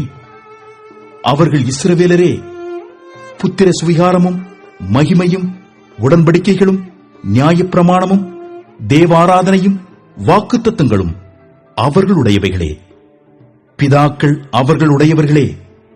மாம்சத்தின்படி கிறிஸ்துவும் அவர்களில் பிறந்தாரே. இவர் என்றென்றைக்கும் ஸ்தோத்திரிக்கப்பட்ட சர்வத்திற்கு மேலான தேவன். ஆமென். தேவ வசனம் அவமாய் போயிற்றென்று சொல்லக்கூடாது. ஏனென்றால் இஸ்ரவேல் வம்சத்தார் எல்லாரும் இஸ்ரவேலர் அல்லவே. அவர்கள் ஆபிரகாமின் சந்ததியாரானாலும் எல்லாரும் பிள்ளைகள் அல்லவே. ஈசாக்கினிடத்தில் உன் சந்ததி விளங்கும் என்று சொல்லியிருக்கிறதே, அதெப்படி என்றால் மாம்சத்தின்படி பிள்ளைகளானவர்கள் தேவனுடைய பிள்ளைகள் அல்ல, வாக்குத்தத்தத்தின்படி பிள்ளைகளானவர்களே அந்த சந்ததி என்றெண்ணப்படுகிறார்கள். அந்த வாக்குத்தத்தமான வார்த்தையாவது, குறித்த காலத்திலே வருவேன், அப்பொழுது சாராள் ஒரு குமாரனை பெறுவாள் என்பதே. இதுவுமல்லாமல் நம்முடைய பிதாவாகிய ஈசாக்கு என்னும் ஒருவனாலே ரெபேக்காள் கர்ப்பவதியான போது பிள்ளைகள் இன்னும் பிறவாமலும் நல்வினை தீவினை ஒன்றும் செய்யாமலும் இருக்கையில் தேவனுடைய தெரிந்து கொள்ளுதலின்படி இருக்கிற அவருடைய தீர்மானம் கிரியைகளினாலே நிலை நிற்காமல் அழைக்கிறவராலே நிலை நிற்கும்படிக்கு மூத்தவன் இளையவனுக்கு ஊழியம் செய்வான் என்று அவளுடனே சொல்லப்பட்டது. அப்படியே யாக்கோபை சிநேகித்து ஏசாவை வெறுத்தேன் என்றும் எழுதியிருக்கிறது. ஆகையால் நாம் என்ன சொல்லுவோம்? தேவனிடத்திலே அநீதி உண்டென்று சொல்லலாமா? சொல்லக்கூடாதே. அவர் மோசையை நோக்கி, எவன் மேல் இரக்கமாயிருக்க சித்தமாயிருப்பேனோ அவன் மேல் இரக்கமாயிருப்பேன், எவன் மேல் உருக்கமாயிருக்க சித்தமாயிருப்பேனோ அவன் மேல் உருக்கமாயிருப்பேன் என்றார். ஆகையால் விரும்புகிறவனாலும் அல்ல, ஓடுகிறவனாலும் அல்ல, இறங்குகிற தேவனாலேயாம். மேலும் என்னுடைய வல்லமையை உன்னிடத்தில் காண்பிக்கும்படியாகவும் என்னுடைய நாமம் பூமியில் எங்கும் பிரஸ்தாபமாகும்படியாகவும் உன்னை நிலைநிறுத்தினேன் என்று பார்வோனுடனே சொன்னதாக வேதத்தில் சொல்லியிருக்கிறது. ஆதலால் எவன் மேல் இரக்கமாயிருக்க சித்தமாயிருக்கிறாரோ அவன் மேல் இரக்கமாயிருக்கிறார். எவனை கடினப்படுத்த சித்தமாயிருக்கிறாரோ அவனை கடினப்படுத்துகிறார். இப்படியானால் அவர் இன்னும் ஏன் குற்றம் பிடிக்கிறார்? அவர் சித்தத்திற்கு எதிர்த்து நிற்பவன் யார் என்று என்னுடனே சொல்லுவாய். அப்படியானால் மனுஷனே, தேவனோடு எதிர்த்து தர்க்கிக்கிற நீ யார்? உருவாக்கப்பட்ட வஸ்து உருவாக்கினவனை நோக்கி, நீ என்னை ஏன் இப்படி உண்டாக்கினாய் என்று சொல்லலாமா? மிதியிட்ட ஒரே களிமண்ணினாலே குயவன் ஒரு பாத்திரத்தை கனமான காரியத்துக்கும் ஒரு பாத்திரத்தை கனவீனமான காரியத்துக்கும் பண்ணுகிறதற்கு மண்ணின் மேல் அவனுக்கு அதிகாரம் இல்லையோ? தேவன் தமது கோபத்தை காண்பிக்கவும் தமது வல்லமையை தெரிவிக்கவும் தாம் மகிமைக்காக எத்தனமாக்கின கிருபாபாத்திரங்கள் மேல் தம்முடைய மகிமையின் ஐஸ்வரியத்தை தெரியப்படுத்தவும் சித்தமாய் அழிவுக்கு எத்தனமாக்கப்பட்ட கோபாக்கினை பாத்திரங்கள் மேல் மிகவும் நீடிய சாந்தத்தோடே பொறுமையாயிருந்தாரானால் உனக்கென்ன? அவர் யூதரிலிருந்து மாத்திரமல்ல புறஜாதிகளிலுமிருந்து நம்மை அழைத்திருக்கிறாரே. அந்தப்படி எனக்கு ஜனங்களல்லாதவர்களை என்னுடைய ஜனங்கள் என்றும் சிநேகிக்கப்படாதிருந்தவளை சிநேகிக்கப்பட்டவள் என்றும் சொல்லி அழைப்பேன். நீங்கள் என்னுடைய ஜனங்களல்லவென்று அவர்களுக்கு சொல்லப்பட்ட இடத்திலே அவர்கள் ஜீவனுள்ள தேவனுடைய பிள்ளைகள் எண்ணப்படுவார்கள் என்று ஓசியாவின் தீர்க்க தரிசனத்தில் சொல்லியிருக்கிறது. அல்லாமலும் இஸ்ரவேல் புத்திரருடைய இலக்கம் சமுத்திரத்தின் மணலத்தனையாயிருந்தாலும் மீதியாயிருப்பவர்கள் மாத்திரம் ரட்சிக்கப்படுவார்கள் என்றும் அவர் நீதியோடே சீக்கிரமாய் தம்முடைய காரியத்தை நிறைவேற்றுவார். கர்த்தர் பூமியிலே சீக்கிரமாகவே காரியத்தை நிறைவேற்றி முடிப்பார் என்றும் ஏசாயா இஸ்ரவேலரை குறித்து சொல்லுகிறார். அல்லாமலும் ஏசாயா முன்னே சொன்னபடி சேனைகளின் கர்த்தர் நமக்குள்ளே ஒரு சந்ததியை மீதியாக வைக்காதிருந்தாரானால் நாம் சோதோமை போலாகி குமோராவுக்கு ஒத்திருப்போம். இப்படி இருக்க நாம் என்ன சொல்லுவோம்? நீதியை தேடாத புறஜாதியார் நீதியை அடைந்தார்கள். அது விசுவாசத்தினாலாகும் நீதியே. நீதி பிரமாணத்தை தேடின இஸ்ரவேலரோ நீதி பிரமாணத்தை அடையவில்லை. எண்ணத்தினால் என்றால் அவர்கள் விசுவாசத்தினாலே அதை தேடாமல் நியாயப்பிரமாணத்தின் கிரியைகளினாலே தேடினபடியால் அதை அடையவில்லை. இடறுதற்கான கல்லில் இடறினார்கள். இதோ இடறுதற்கான கல்லையும் தவறுதற்கான கன்மலையையும் சீயோனில் வைக்கிறேன். அவரிடத்தில் விசுவாசமாயிருப்பவன் எவனோ அவன் வெட்கப்படுவதில்லை என்று எழுதியிருக்கிறபடி ஆயிற்று. 10ஆம் அதிகாரம். சகோதரரே, இஸ்ரவேலர் ரட்சிக்கப்பட வேண்டும் என்பதே என் இருதயத்தின் விருப்பமும் நான் தேவனை நோக்கி செய்யும் விண்ணப்பமுமாயிருக்கிறது. தேவனை பற்றி அவர்களுக்கு வைராக்கியம் உண்டென்று அவர்களை குறித்து சாட்சி சொல்லுகிறேன். ஆகிலும் அது அறிவுக்கேற்ற வைராக்கியம் அல்ல. எப்படி என்றால், அவர்கள் தேவ நீதியை அறியாமல் தங்கள் சுய நீதியை நிலைநிறுத்த தேடுகிறபடியால் தேவ நீதிக்கு கீழ்ப்படியாதிருக்கிறார்கள். விசுவாசிக்கிற எவனுக்கும் நீதி உண்டாகும்படியாக கிறிஸ்து நியாயப்பிரமாணத்தின் முடிவாயிருக்கிறார். மோசே நியாயப்பிரமாணத்தினாலாகும் நீதியை குறித்து இவைகளைச் செய்கிற மனுஷன் இவைகளால் பிழைப்பான் என்று எழுதியிருக்கிறார். விசுவாசத்தினாலாகும் நீதியானது கிறிஸ்துவை இறங்கி வரப்பண்ணும்படி பரலோகத்துக்கு ஏறுகிறவன் யார்? அல்லது கிறிஸ்துவை மரித்தோரிலிருந்து ஏறி வரப்பண்ணும்படி பாதாளத்துக்கு இறங்குகிறவன் யார் என்று உன் உள்ளத்திலே சொல்லாதிருப்பாயாக என்று சொல்லுகிறதுமன்றி, இந்த வார்த்தை உனக்கு சமீபமாய் உன் வாயிலும் உன் இருதயத்திலும் இருக்கிறது என்றும் சொல்லுகிறது. இந்த வார்த்தை நாங்கள் பிரசங்கிக்கிற விசுவாசத்தின் வார்த்தையே. என்னவென்றால், கர்த்தராகிய இயேசுவை நீ உன் வாயினாலே அறிக்கையிட்டு தேவன் அவரை மரித்தோரிலிருந்து எழுப்பினார் என்று உன் இருதயத்திலே விசுவாசித்தால் ரட்சிக்கப்படுவாய். நீதி உண்டாக இருதயத்திலே விசுவாசிக்கப்படும், ரட்சிப்பு உண்டாக வாயினாலே அறிக்கை பண்ணப்படும். அவரை விசுவாசிக்கிறவன் எவனோ அவன் வெட்கப்படுவதில்லை என்று வேதம் சொல்கிறது. யூதன் என்றும் கிரேக்கன் என்றும் வித்தியாசமே இல்லை. எல்லாருக்கும் கர்த்தரானவர் தம்மை தொழுது கொள்ளுகிற யாவருக்கும் ஐஸ்வர்ய சம்பன்னராயிருக்கிறார். ஆதலால் கர்த்தருடைய நாமத்தை தொழுது கொள்ளுகிற எவனும் ரட்சிக்கப்படுவான். அவரை விசுவாசியாதவர்கள் எப்படி அவரை தொழுது கொள்வார்கள்? அவரை குறித்து கேள்விப்படாதவர்கள் எப்படி விசுவாசிப்பார்கள்?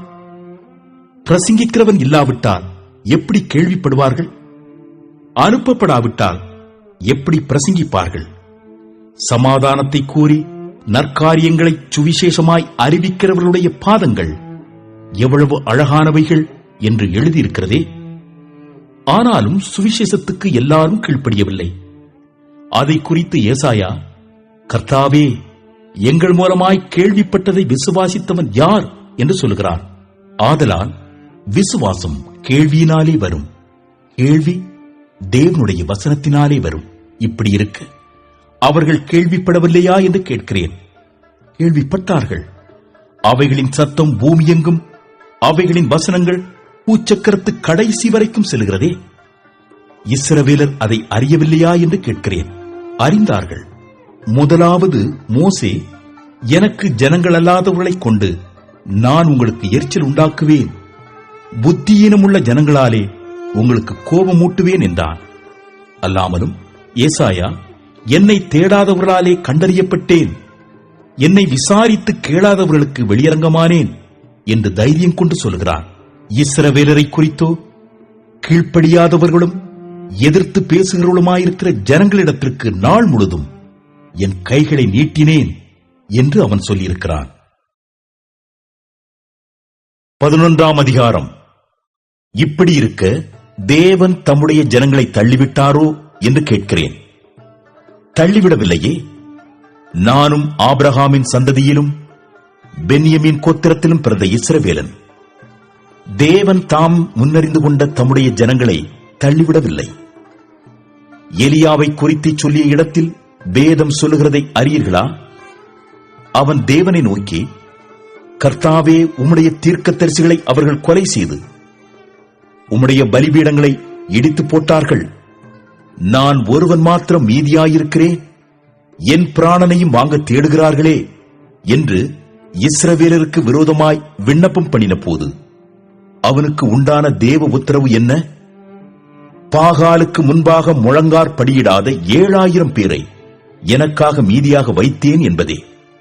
அப்படி போல இக்காலத்திலேயும் கிருபையினாலே உண்டாகும் தெரிந்து கொள்ளுதலின்படி ஒரு பங்கு மீதியாயிருக்கிறது.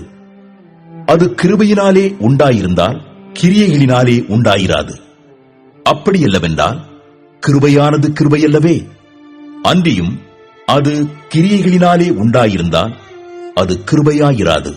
அப்படியல்லவென்றால் கிரியையானது கிரியையல்லவே. அப்படியானால் என்ன? இஸ்ரவேலர் தேடுகிறதை அடையாமல் இருக்கிறார்கள், தெரிந்து கொள்ளப்பட்டவர்களோ அதை அடைந்திருக்கிறார்கள். மற்றவர்கள் இன்றைய தினம் வரைக்கும் கடினப்பட்டிருக்கிறார்கள். கன நித்திரையின் ஆவியையும் காணாதிருக்கிற கண்களையும் கேளாதிருக்கிற காதுகளையும் தேவன் அவர்களுக்கு கொடுத்தார் என்று எழுதியிருக்கிறபடி ஆயிற்று. அன்றியும் அவர்களுடைய பந்தி அவர்களுக்கு சுருக்கும் கண்ணியும் இடறுதற்கான கல்லும் பதிலுக்கு பதிலளித்தலுமாக கிடவது. காணாதபடிக்கு அவர்களுடைய கண்கள் அந்தகாரப்பட கிடவது. அவர்களுடைய முதுகை எப்போதும் குனிய பண்ணும் என்று தாவீதும் சொல்லியிருக்கிறான். இப்படி இருக்க விழுந்து போகும்படிக்காய் இடறினார்கள் என்று கேட்கிறேன். அப்படியல்லவே. அவர்களுக்குள்ளே வைராக்கியத்தை எழுப்பத்தக்கதாக அவர்களுடைய தவறுதலினாலே புறஜாதிகளுக்கு இரட்சிப்பு கிடைத்தது. அவர்களுடைய தவறு உலகத்திற்கு ஐஸ்வர்யமும் அவர்களுடைய குறைவு புறஜாதிகளுக்கு ஐஸ்வர்யமுமாயிருக்க அவர்களுடைய நிறைவு எவ்வளவு அதிகமாய் அப்படி இருக்கும்? புறஜாதியாராகிய உங்களுடனே பேசுகிறேன். புறஜாதிகளுக்கு நான் அப்போஸ்தலனாயிருக்கிறதுனாலே என் இனத்தாருக்குள்ளே நான் வைராக்கியத்தை எழுப்பி அவர்களில் சிலரை ரட்சிக்க வேண்டும் என்று என் ஊழியத்தை மேன்மைப்படுத்துகிறேன். அவர்களை தள்ளிவிடுதல் உலகத்தை ஒப்புரவாக்குதலாயிருக்க அவர்களை அங்கீகரித்துக் கொள்ளுதல் என்னமாயிராது? மரித்தோரிலிருந்து ஜீவன் உண்டானது போலிருக்கும் அல்லவோ? மேலும் முதற் பலனாகிய மாவானது பரிசுத்தமாயிருந்தால் பிசைந்த மா முழுவதும் பரிசுத்தமாயிருக்கும். வேறானது பரிசுத்தமாயிருந்தால் கிளைகளும் பரிசுத்தமாயிருக்கும்.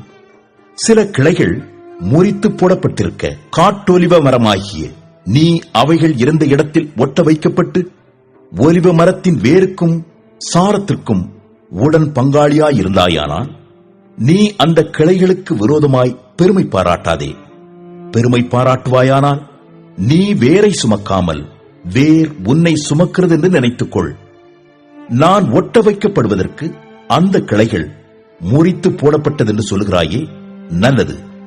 அவிசுவாசத்தினாலே அவைகள் முறித்து போடப்பட்டன. நீ விசுவாசத்தினாலே நிற்கிறாய். மேட்டிமை சிந்தையாயிராமல் பயந்திரு. சுபாவ கிளைகளை தேவன் தப்பவிடாதிருக்க உன்னையும் தப்பவிட மாட்டார் என்று எச்சரிக்கையாயிரு. ஆகையால் தேவனுடைய தயவையும் கண்டிப்பையும் பார். விழுந்தவர்களிடத்திலே கண்டிப்பையும் உன்னிடத்திலே தயவையும் காண்பித்தார். அந்த தயவிலே நிலைத்திருப்பாயானால் உனக்கு தயவு கிடைக்கும். நிலைத்திராவிட்டால் நீயும் வெட்டுண்டு போவாய். அன்றியும் அவர்கள் அவிசுவாசத்திலே நிலைத்திராதிருந்தால் அவர்களும் ஒட்ட வைக்கப்படுவார்கள். அவர்களை மறுபடியும் ஒட்ட வைக்கிறதற்கு தேவன் வல்லவராயிருக்கிறாரே. சுபாவத்தின்படி காட்டொலிவ மரத்திலிருந்து நீ வெட்டப்பட்டு சுபாவத்திற்கு விரோதமாய் நல்ல ஒலிவ மரத்திலே ஒட்ட வைக்கப்பட்டிருந்தால் சுபாவ கிளைகளாகிய அவர்கள் தங்கள் சுய ஒலிவ மரத்திலே ஒட்ட வைக்கப்படுவது அதிக நிச்சயமல்லவா? மேலும் சகோதரரே, நீங்கள் உங்களையே புத்திமான்கள் என்று எண்ணாதபடிக்கு ஒரு ரகசியத்தை நீங்கள் அறிய வேண்டும் என்றிருக்கிறேன். அதென்னவெனில், புறஜாதியாருடைய நிறைவு உண்டாகும் வரைக்கும் இஸ்ரவேலரில் ஒரு பங்குக்கு கடினமான மனதுண்டாயிருக்கும். இந்த பிரகாரம் இஸ்ரவேலர் எல்லாரும் ரட்சிக்கப்படுவார்கள். மீட்கிறவர் சியோனிலிருந்து வந்து அவபக்தியை யாக்கோபை விட்டு விலக்குவார் என்றும், நான் அவர்களுடைய பாவங்களை நீக்கும்போது இதுவே நான் அவர்களுடனே செய்யும் உடன்படிக்கை என்றும் எழுதியிருக்கிறது. சுவிசேஷத்தை குறித்து அவர்கள் உங்கள் நிமித்தம் பகைஞராயிருக்கிறார்கள். தெரிந்து கொள்ளுதலை குறித்து அவர்கள் பிதாக்களின் நிமித்தம் அன்பு கூறப்பட்டவர்களாயிருக்கிறார்கள். தேவனுடைய கிருபை வரங்களும் அவர்களை அழைத்த அழைப்பும் மாறாதவைகளே. ஆதலால் நீங்கள் முற்காலத்திலே தேவனுக்கு கீழ்ப்படியாதிருந்து இப்பொழுது அவர்களுடைய கீழ்ப்படியாமையினாலே இரக்கம் பெற்றிருக்கிறது போல அவர்களும் இப்பொழுது கீழ்ப்படியாமல் இருந்தும் பின்பு உங்களுக்கு கிடைத்த இரக்கத்தினாலே இரக்கம் பெறுவார்கள். எல்லார் மேலும் இரக்கமாயிருக்கத்தக்கதாக தேவன் எல்லாரையும் கீழ்ப்படியாமைக்குள்ளே அடைத்து போட்டார். தேவனுடைய ஐஸ்வர்யம், ஞானம், அறிவு என்பவைகளின் ஆழம் எவ்வளவாயிருக்கிறது! அவருடைய நியாய தீர்ப்புகள் அளவிடப்படாதவைகள், அவருடைய வழிகள் ஆராயப்படாதவைகள். கர்த்தருடைய சிந்தையை அறிந்தவன் யார்? அவருக்கு ஆலோசனைக்காரனாயிருந்தவன் யார்? தனக்கு பதில் கிடைக்கும்படிக்கு முந்தி அவருக்கு ஒன்றை கொடுத்தவன் யார்? சகலமும் அவராலும் அவர் மூலமாயும் அவருக்காகவும் இருக்கிறது. அவருக்கே என்றென்றைக்கும் மகிமை உண்டாவதாக. ஆமென். 12ஆம் அதிகாரம். அப்படியிருக்க சகோதரரே, நீங்கள் உங்கள் சரீரங்களை பரிசுத்தமும் தேவனுக்கு பிரியவுமான ஜீவ பலியாக ஒப்புக் கொடுக்க வேண்டும் என்று தேவனுடைய இரக்கங்களை முன்னிட்டு உங்களை வேண்டிக் கொள்கிறேன். இதுவே நீங்கள் செய்யத்தக்க புத்தியுள்ள ஆராதனை. நீங்கள் இந்த பிரபஞ்சத்திற்கு ஒத்த வேஷம் தெரியாமல் தேவனுடைய நன்மையும் பிரியமும் பரிபூரணமுமான சித்தம் என்னதென்று பகுத்தறியத்தக்கதாக உங்கள் மனம் புதிதாகிறதினாலே மறுரூபமாகுங்கள். அல்லாமலும் எனக்கு அருளப்பட்ட கிருபையினாலே நான் சொல்லுகிறதாவது, உங்களில் எவனானாலும் தன்னை குறித்து எண்ண வேண்டியதற்கு மிஞ்சி எண்ணாமல் அவனுக்கு தேவன் பகிர்ந்த விசுவாச அளவின்படியே தெளிந்த எண்ணமுள்ளவனாய் எண்ண வேண்டும்.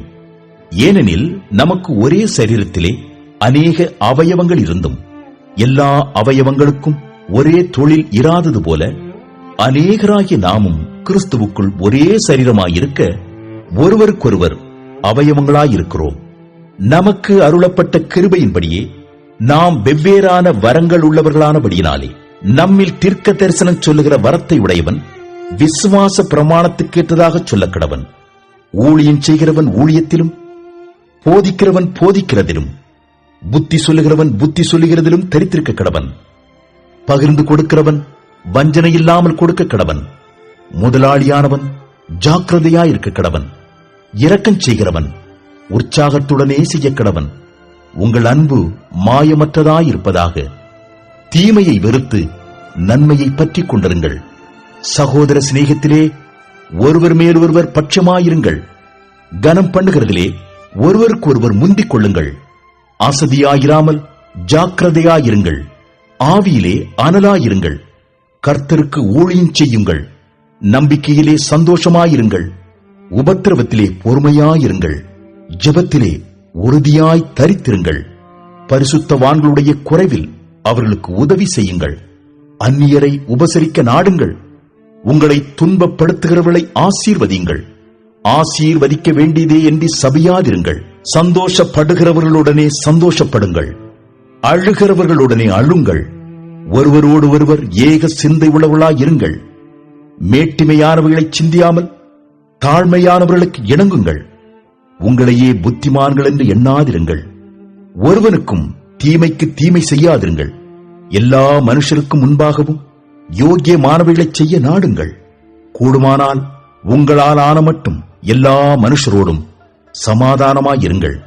பிரியமானவர்களே, பழி வாங்குதல் எனக்குரியது, நானே பதில் செய்வேன் என்று கர்த்தர் சொல்லுகிறார் என்று எழுதியிருக்கிறபடியால் நீங்கள் பழி வாங்காமல் கோபாக்கினைக்கு இடம் கொடுங்கள். அன்றியும் உன் சத்துரு பசியாயிருந்தால் அவனுக்கு போஜனம் கொடு, அவன் தாகமாயிருந்தால் அவனுக்கு பானம் கொடு.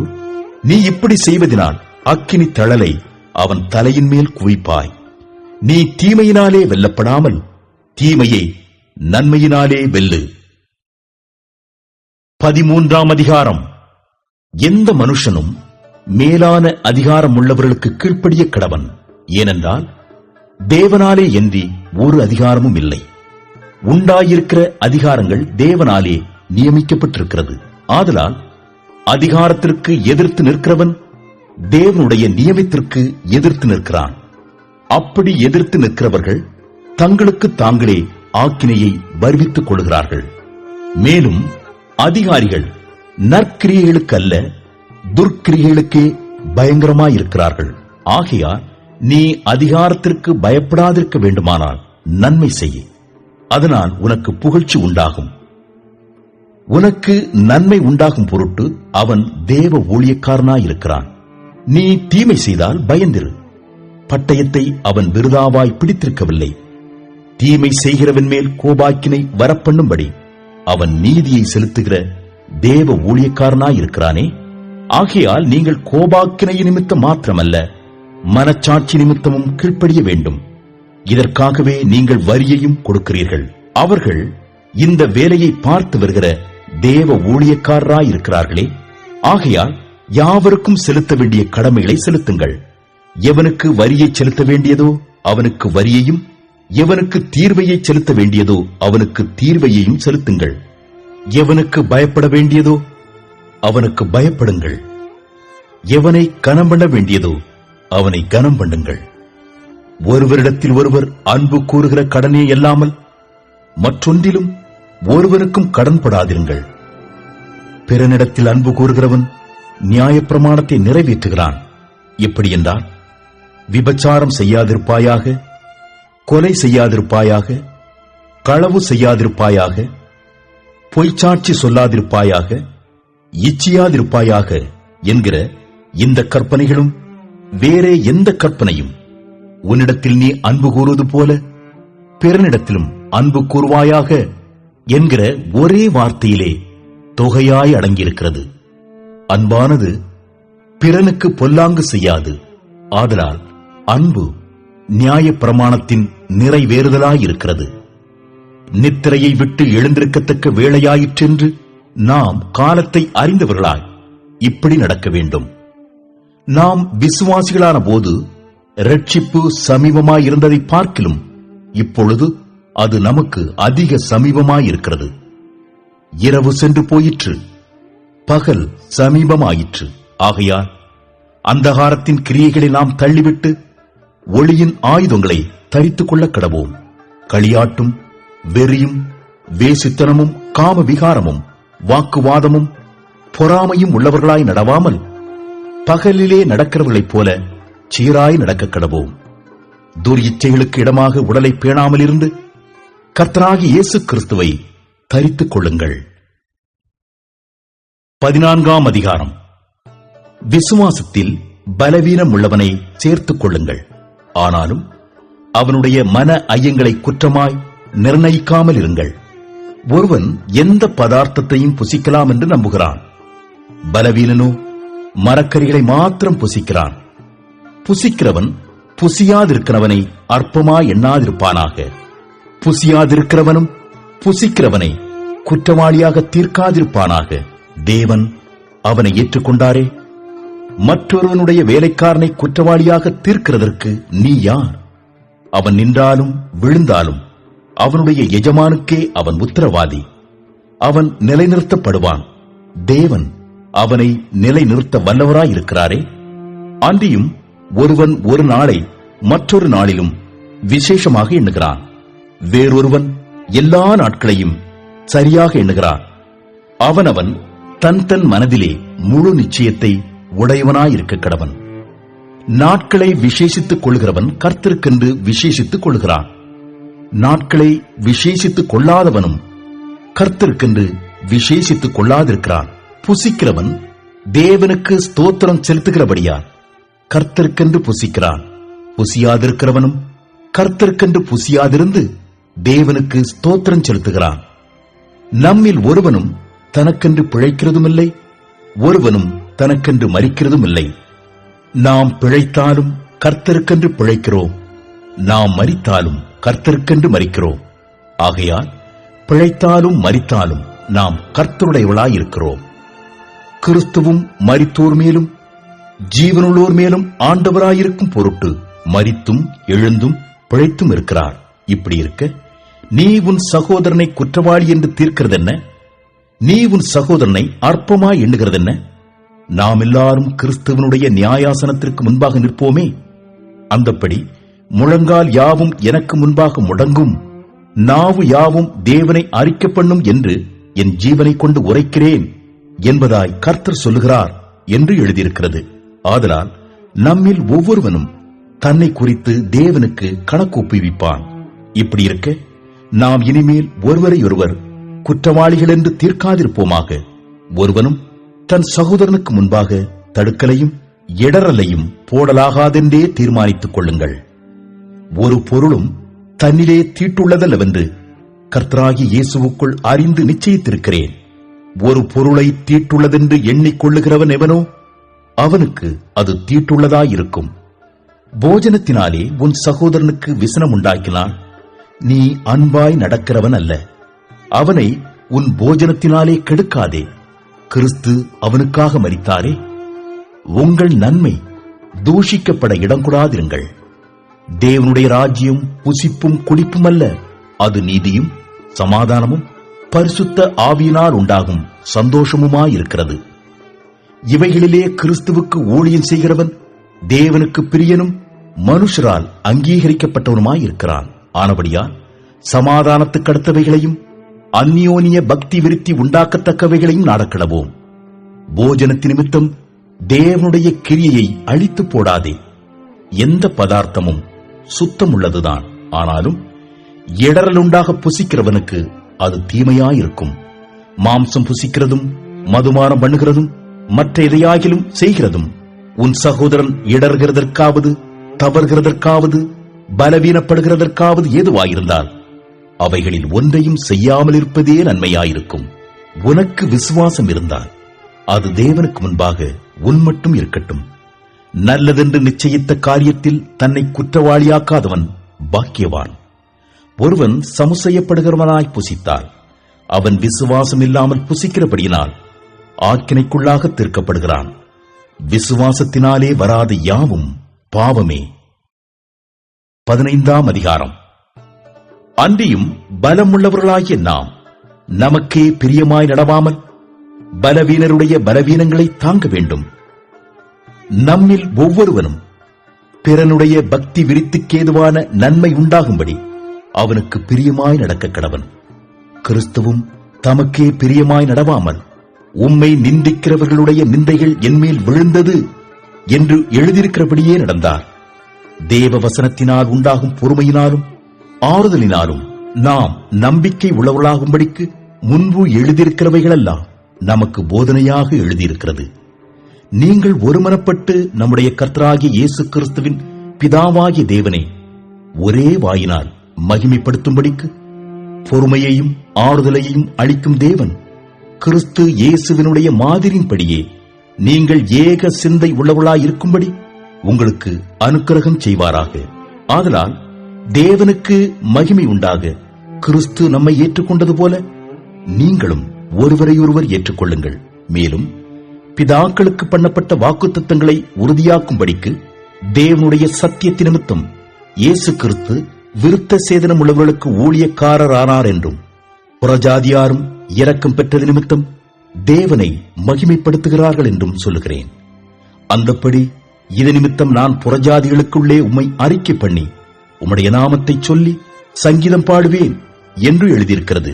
மேலும் புறஜாதிகளே, அவருடைய ஜனங்களோடே கூட களிகூறுங்கள் என்கிறார்.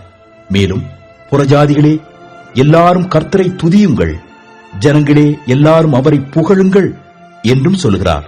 மேலும் ஈசாயின் வேரும் புறஜாதியாரை ஆளும்படிக்கு எழும்புகிறவருமாகிய ஒருவர் தோன்றுவார், அவரிடத்தில் புறஜாதியார் நம்பிக்கை வைப்பார்கள் என்று ஏசாயா சொல்லுகிறான். பரிசுத்த ஆவியின் பலத்தினாலே உங்களுக்கு நம்பிக்கை பெருகும்படிக்கு நம்பிக்கையின் தேவன் விசுவாசத்தினால் உண்டாகும் எல்லாவித சந்தோஷத்தினாலும் சமாதானத்தினாலும் உங்களை நிரப்புவாராக. என் சகோதரரே, நீங்கள் நற்குணத்தினால் நிறைந்தவர்களும் சகல அறிவினாலும் நிரப்பப்பட்டவர்களும் ஒருவருக்கொருவர் புத்தி சொல்ல வல்லவர்களுமாயிருக்கிறீர்கள் என்று நானும் உங்களை குறித்து நிச்சயித்திருக்கிறேன். அப்படியிருந்தும் சகோதரரே, புறஜாதியாராகிய பலி பரிசுத்த ஆவியினாலே பரிசுத்தமாக்கப்பட்டு தேவனுக்கு பிரியமான பலியாகும்படிக்கு நான் தேவனுடைய சுவிசேஷ ஊழியத்தை நடத்தும் ஆசாரியனாயிருந்து புறஜாதிகளுக்கு இயேசு கிறிஸ்துவனுடைய ஊழியக்காரனாகும் பொருட்டு தேவன் எனக்கு அளித்த கிருபையினாலே உங்களுக்கு ஞாபகப்படுத்தும்படிக்கு இவைகளை நான் அதிக தைரியமாய் எழுதினேன். ஆதலால் நான் தேவனுக்குரியவைகளை குறித்து இயேசு கிறிஸ்துவை கொண்டு மேன்மை பாராட்ட எனக்கு இடம் உண்டு. புறஜாதியாரை வார்த்தையினாலும் செய்கையினாலும் கீழ்ப்படிய பண்ணும்படிக்கு அற்புத அடையாளங்களின் பலத்தினாலும் தேவ ஆவியின் பலத்தினாலும் கிறிஸ்துவானவர் என்னை கொண்டு நடப்பித்தவைகளை சொல்வதல்லாமல் வேறொன்றையும் சொல்ல நான் துணிவதில்லை. இப்படி எருசலேம் துவக்கி சுற்றிலும் இல்லிருக்கும் தேசம் வரைக்கும் கிறிஸ்துவின் சுவிசேஷத்தை பூரணமாய் பிரசங்கித்திருக்கிறேன். மேலும் அவருடைய செய்தியை அறியாதிருந்தவர்கள் காண்பார்கள் என்றும் கேள்விப்படாதிருந்தவர்கள் உணர்ந்து கொள்வார்கள் என்றும் எழுதியிருக்கிறபடியே நான் மற்றொருனுடைய அஸ்திபாரத்தின் மேல் கட்டப்படாதபடிக்கு கிறிஸ்துவனுடைய நாமம் சொல்லப்பட்டிராத இடங்களில் சுவிசேஷத்தை அறிவிக்கும்படி நாடுகிறேன். உங்களிடத்தில் வருகிறதற்கு இதனாலே அநேகந்தரம் தடைப்பட்டேன்.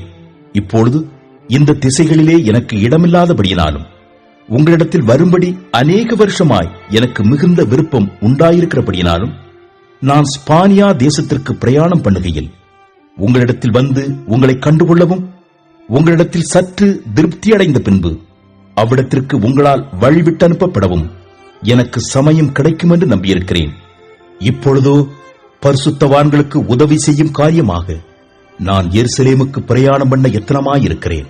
மக்கெதோனியாவிலும் அகாயாவிலும் உள்ளவர்கள் எருசலேமில் உள்ள பரிசுத்தவான்களுக்குள்ளே இருக்கிற தரித்திரருக்காக சில பொருள் சகாயம் செய்ய விருப்பம் கொண்டிருக்கிறார்கள். இப்படி செய்வது நல்லதென்று எண்ணினார்கள். இப்படி செய்கிறதற்கு அவர்கள் கடனாளிகளாயும் இருக்கிறார்கள். எப்படி என்றால், புறஜாதியார் அவர்களுடைய ஞான நன்மைகளில் பங்கு பெற்றிருக்க சரீர நன்மைகளால் அவர்களுக்கு உதவி செய்ய இவர்கள் கடனாளிகளாயிருக்கிறார்களே. இந்த காரியத்தை நான் நிறைவேற்றி இந்த பலனை அவர்கள் கையிலே பத்திரமாய் ஒப்புவித்த பின்பு உங்கள் ஊர் வழியாய் ஸ்பானியாவுக்கு போவேன். நான் உங்களிடத்தில் வரும்போது கிறிஸ்துவனுடைய சுவிசேஷத்தின் சம்பூர்ணமான ஆசீர்வாதத்தோடே வருவேன் என்று அறிந்திருக்கிறேன். மேலும் சகோதரரே, தேவ சித்தத்தினாலே நான் சந்தோஷத்துடனே உங்களிடத்தில் வந்து உங்களோட இளைப்பாரும்படியாக யூதேயாவில் இருக்கிற அவிசுவாசிகளுக்கு நான் தப்புவிக்கப்படும்படிக்கும் நான் எருசலேமில் உள்ள பரிசுத்தவான்களுக்கு செய்யப்போகிற தர்ம சகாயம் அவர்களால் அங்கீகரிக்கப்படும்படிக்கும் நீங்கள் தேவனை நோக்கி செய்யும் ஜெபங்களில் நான் போராடுவது போல நீங்களும் என்னோடு கூட போராட வேண்டும் என்று நம்முடைய கர்த்தராகிய இயேசு கிறிஸ்துவின் நிமித்தமும் ஆவியானவருடைய அன்பு நிமித்தமும் உங்களை வேண்டிக் கொள்கிறேன். சமாதானத்தின் தேவன் உங்கள் அனைவரோடும் கூட இருப்பாராக. ஆமென். 16ஆம் அதிகாரம். கெங்கிரேயா ஊர் சபைக்கு ஊழியக்காரியாகிய நம்முடைய சகோதரி பெபேயாளை நீங்கள் கர்த்தருக்குள் பரிசுத்தவான்களுக்கு ஏற்றபடி ஏற்றுக்கொண்டு எந்த காரியத்தில் உங்கள் உதவி அவளுக்கு தேவையாயிருக்கிறதோ அதிலே நீங்கள் அவளுக்கு உதவி செய்ய வேண்டுமென்று அவளை உங்களிடத்தில் ஒப்புவிக்கிறேன். அவள் அநேகருக்கும் எனக்கும் கூட ஆதரவாயிருந்தவள். கிறிஸ்து இயேசுவுக்குள் என் உடன் வேலையாட்களாகிய பிரிஸ்கில்லாளையும் ஆக்கில்லாவையும் வாழ்த்துங்கள். அவர்கள் என் பிராணனுக்காக தங்கள் கழுத்தை கொடுத்தவர்கள். அவர்களைப் பற்றி நான் மாத்திரமல்ல, புறஜாதியாரில் உண்டான சபை எல்லாரும் நன்றி அறிதல் உள்ளவர்களாயிருக்கிறார்கள். அவர்களுடைய வீட்டிலே கூடி வருகிற சபையையும் வாழ்த்துங்கள். அகாயாவிலே கிறிஸ்துவுக்கு முதற் பலனாகிய என் பிரியமான எப்பனத்தை வாழ்த்துங்கள். எங்களுக்காக மிகவும் பிரயாசப்பட்ட மரியாளை வாழ்த்துங்கள். அப்போஸ்தலருக்குள் பெயர் பெற்றவர்களும் எனக்கு முந்தி கிறிஸ்துவுக்குள்ளானவர்களும் என் இனத்தாரும் என்னுடனே கூட காவலில் கட்டுண்டவர்களுமாயிருக்கிற அன்டோனிக்கையும் யூனியாவையும் வாழ்த்துங்கள். கர்த்தருக்குள் எனக்கு பிரியமான அம்பிலியாவை வாழ்த்துங்கள். கிறிஸ்துவுக்குள் நம்மோடே உடன் வேலையாளாகிய உர்பானையும் என் பிரியமான ஸ்தாக்கியையும் வாழ்த்துங்கள். கிறிஸ்துவுக்குள் உத்தமனாகிய அப்பெல்லேயை வாழ்த்துங்கள். அரிஸ்தோபூலுவின் வீட்டாரை வாழ்த்துங்கள். என் இனத்தானாகிய ஏரோதியோனை வாழ்த்துங்கள். நர்கீசுவின் வீட்டாரில் கர்த்தருக்குட்பட்டவர்களை வாழ்த்துங்கள். கர்த்தருக்குள் பிரயாசப்படுகிற திரிபேனாளையும் திரிபோசாளையும் வாழ்த்துங்கள். கர்த்தருக்குள் மிகவும் பிரயாசப்பட்ட பிரியமான பெர்சியாளை வாழ்த்துங்கள். கர்த்தருக்குள் தெரிந்து கொள்ளப்பட்ட ரூபையும் எனக்கும் தாயாகிய அவனுடைய தாயையும் வாழ்த்துங்கள். அசிங்கிரீத்துவையும் பிலேகோனையும் எர்மாவையும் பத்திரோபாவையும் எர்மேயையும் அவர்களோடு இருக்கிற சகோதரரையும் வாழ்த்துங்கள். பிலோலோகையும் யூலியாளையும் நேரையையும் அவருடைய சகோதரியையும் ஒலிம்பாவையும் அவர்களோடு இருக்கிற பரிசுத்தவான்கள் எல்லாரையும் வாழ்த்துங்கள். ஒருவரையொருவர் பரிசுத்த முத்தத்தோடையே வாழ்த்துங்கள். கிறிஸ்துவின் சபையார் உங்களை வாழ்த்துகிறார்கள். அன்றியும் சகோதரரே, நீங்கள் கற்றுக்கொண்ட உபதேசத்திற்கு விரோதமாய் பிரிவினைகளையும் இடரல்களையும் உண்டாக்குகிறவர்களை குறித்து எச்சரிக்கையாயிருந்து அவர்களை விட்டு விலக வேண்டும் என்று உங்களுக்கு புத்தி சொல்லுகிறேன். அப்படிப்பட்டவர்கள் நம்முடைய கர்த்தராகிய இயேசு கிறிஸ்துவுக்கு ஊழியம் செய்யாமல் தங்கள் வயிற்றுக்கே ஊழியம் செய்து நயவசனிப்பினாலும் இச்சக பேச்சினாலும் கபடில்லாதவர்களுடைய இருதயங்களை வஞ்சிக்கிறவர்களாயிருக்கிறார்கள். உங்கள் கீழ்ப்படிதல் யாவருக்கும் தெரிய வந்திருக்கிறது. ஆகையால் உங்களை குறித்து சந்தோஷப்படுகிறேன். ஆனாலும் நீங்கள் நன்மைக்கு ஞானிகளும் தீமைக்கு பேதைகளுமாயிருக்க வேண்டும் என்று விரும்புகிறேன்.